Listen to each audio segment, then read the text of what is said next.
the system. She would wake up, go to chow in the morning, go to work about between 7:30 and 8 o'clock. After she finished that, then more or less she can go back to her cell, relax for the evening, eat dinner, and then the yard basically is open until 8:30 at night. That's a typical day. Brenda Spencer has only one regular visitor, her father.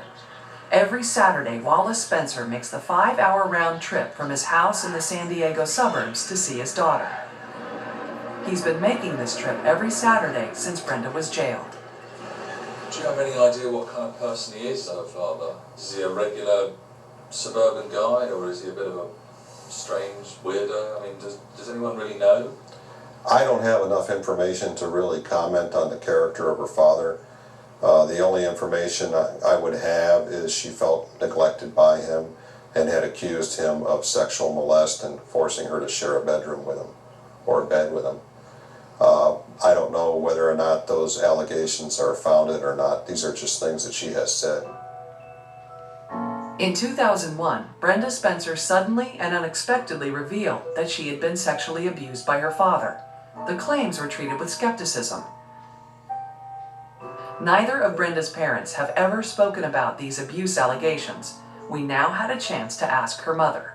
You and Brenda's father, Wallace, got divorced? Yes, right? yes, in 1972. He was fooling around with other women. And he come home one night, asked me if he could leave for a year if I'd let him come back. And he'd already rented an apartment somewhere, and I just laughed. And a few days later, I filed for divorce. So why do you think he got custody of the children? It was in a time when the court system was swaying back and forth, and he got the two older ones to say that they wanted to stay with him.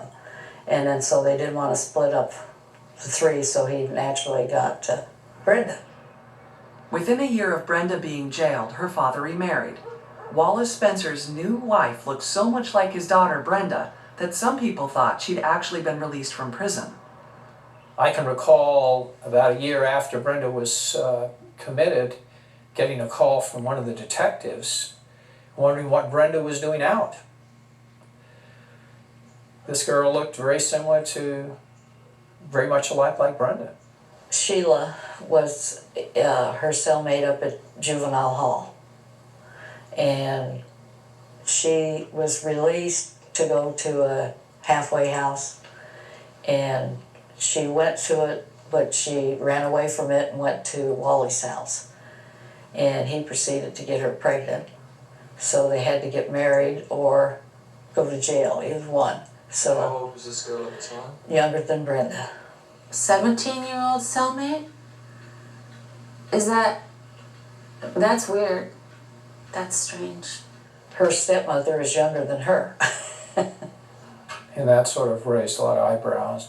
Is that, is he a pedophile? Who knows? And so they got married and had a daughter. And shortly after that, Sheila left the daughter with Wally. One of my experts did get out of Brenda that she had shared the same bedroom with him for quite some time. But he also mentioned, and she mentioned, that she would come in and sort of fondle his hair. Were you ever aware that they used to share a bed? Yes. Unfortunately, I am. And actually, he didn't have much furniture. I think they slept on a mattress in the floor. In Brenda Spencer's parole hearing, her relationship with her father became the focus of the commissioner's inquiry. Now, in regards to your family, are you still in contact with any of your family? I'm still in contact with my father. What's your relationship with your father? We've gotten to be friends. And that was not the case when you were younger? No, when I was younger, we had a lot of problems. There's a lot of abuse. What do you remember in regards to abuse by your father? I remember being hit in the face a lot, being hit in the ribs, being yelled at, called names. But I remember him coming home from work and being all mad and smacking me in the head, and I don't know, different nights when he would just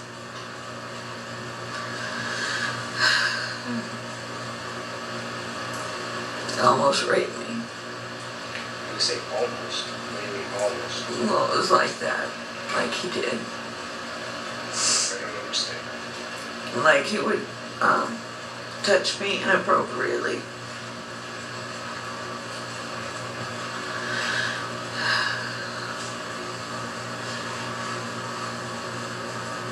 I don't know how to say it.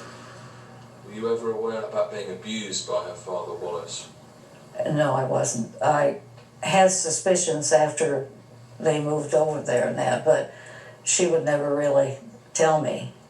Why did you have suspicions? Just the way she would be acting and very evasive if you asked her anything, and it wasn't her. So I knew something was wrong. You know, the more sort of what I gathered from everything I knew about the family was that Brenda was the dad's pet. Were you never ever tempted to try and fight for custody and get her back and say, oh, I'm worried about her, I think there may be an unhealthy relationship with her father developing?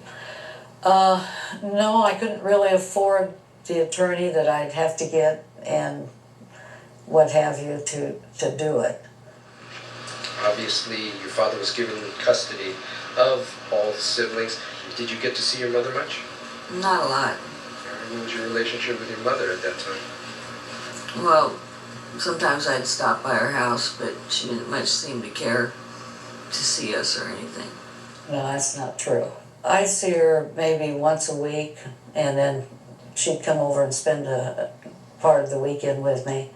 And I'd come home from work, and she'd be sitting at the door waiting for me to come home. So we'd talk and what have you. Okay, but she wasn't able to get a letter to us this week? I thought you told me you were in contact with her. I haven't been lately, Well, but how long in the is it? past I have. It's been about 5 years since I talked to my mom. 5 years? Mm-hmm. Brenda did start having problems at school, and they did send her to a special school. And I had one interview with one of the people, and they did say at that time that she was kind of suicidal. What age was that? What age was that? It was just probably a few months before the Christmas that he bought her the gun. And did you ever talk to Brenda about why she started having problems at school, or how she might be possibly suicidal? No, I never did. So I figured her father would take care of it and, you know, keep an eye on her.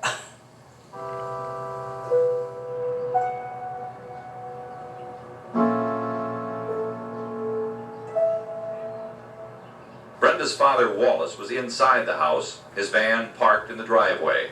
But when I went to the house, he told me to go away and leave him alone. Finally, Since the day of the shooting, Wallace Spencer has remained silent. We delivered a handwritten note through his mailbox explaining that we'd been at his daughter's parole hearing. Wallace, there are some people who say that you were responsible for the shooting because you bought her the gun for Christmas. What would you say to those people? Well, I'd say is, you know, it's none of their damn business that I bought a rifle for her Christmas because I thought she was ready for that. And we used to go up in the mountains and she used to target shoot up there. So, did Brenda ask for a gun for Christmas? No, she didn't.